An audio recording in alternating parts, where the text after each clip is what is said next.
जब से दिलवा के छौड़ी तोड़ दिल के, जब से दिलवा के छौड़ी तोड़ दिल के, बिन बताए उ छौड़ी छोड़ दिल के, बिन बताए उ छौड़ी छोड़ दिल के।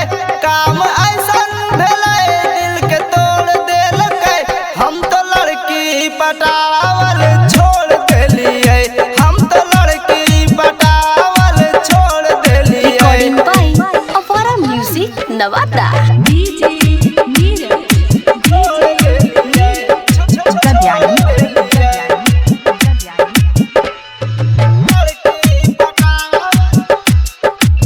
प्यार के नाम कैलके फिर बदनाम कैलके, पूरा जग में उ छौड़ी जीना हराम कैलके।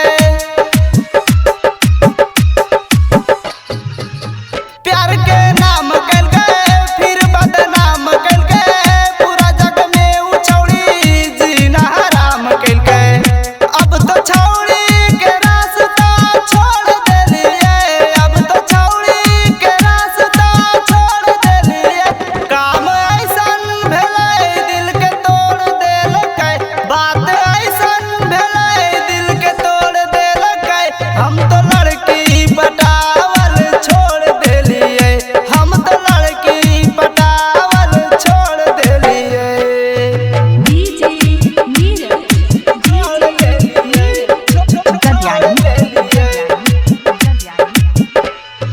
लड़की पटावल। हल सावन के हरा बूंद बूंदों से भरा, लेकिन याद हले हम भी मौसम के तरह। हल सावन के हरा बूंद बूंदों से भरा, लेकिन याद हले हम भी मौसम के तरह।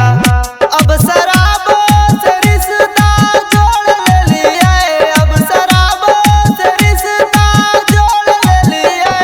काम ऐसन भेलै दिल के तोड़ देलकै, बात ऐसन भेलै दिल के तोड़ देलकै।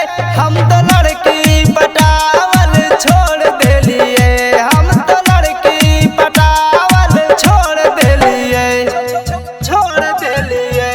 जब से दिलवा के छौड़ी तोड़ देलकै, जब से दिलवा के छौड़ी तोड़ देलकै, बिन बताए उ छौड़ी छोड़ देलकै, बिन बताए उ छौड़ी छोड़ देलकै।